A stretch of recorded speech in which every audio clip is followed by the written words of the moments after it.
kauni, for today's vlog nga guys, ang ituturo ko naman sa inyo is kung paano ang tamang pag-a-install ng mga in-install natin na mga apps. Usually yung mga dinownload natin is naiiwan pa rin siya sa ating device. Kaya minsan naghahang yung cellphone natin, minsan bumabagal. Kasi yung mga in-install natin is naiiwan pa rin siya sa ating phone. So ituturo ko po yan ngayon dito sa tutorial na gagawin ko. Panoorin niyo po. Hi mga kauni,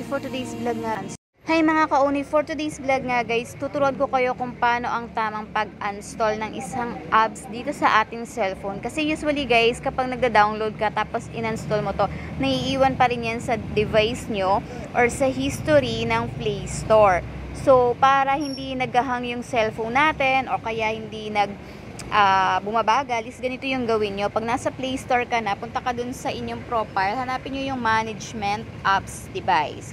Pag nandyan ka, pumunta ka dun sa management, ayan yung mga dinownload natin, di ba? So yan yung mga naka-install sa phone natin. Ngayon, kapag kinlik mo pa yan, sa baba niya na is makikita mo yung uninstall. Ayan yung mga not installed. Kumbaga na-download nyo na ito, tapos binura natin, pero naiiwan pa rin yan guys sa device natin kung saan. Yan yung dahilan kung bakit bumabagal yung ating phone. So ang gagawin nyo lang, i-check nyo lang yan dyan sa may box, meron dyang box, click nyo lang yan lahat para yan yung buburahin natin na permanent sa ating cellphone. Ayan, i-click nyo lang yan guys.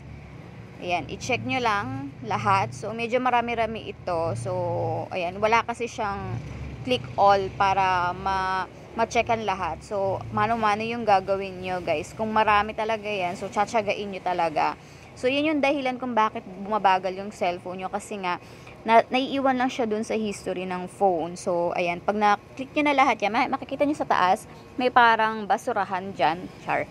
So para i-click nyo lang yan, and then yan ang lalabas dyan. Kahit na i-remove natin yan guys, is madadownload pa rin naman natin siya kapag hinanap natin yan sa Play Store. Kumbaga sa history lang natin siya buburahin, kasi nga isa yan sa nagpapabagal ng cellphone natin. At mabilis lang yan, ganyan po kadali kung paano tamang pag-delete ng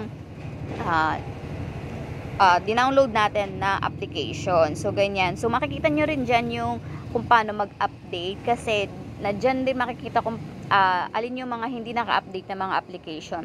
So i-update lang natin para magamit natin ng smooth yung ating cellphone, kasi kapag hindi naka-update yung mga application nyo, so may tendency dyan na bumabagal ang paggamit natin. So ganyan.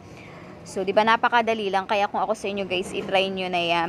Baka kasi marami kayo naka-install na application na hindi na tamang burahin. So burahin nyo na po para po mabilis nyo magamit yung cellphone nyo. Yun lang guys. Thank you for watching.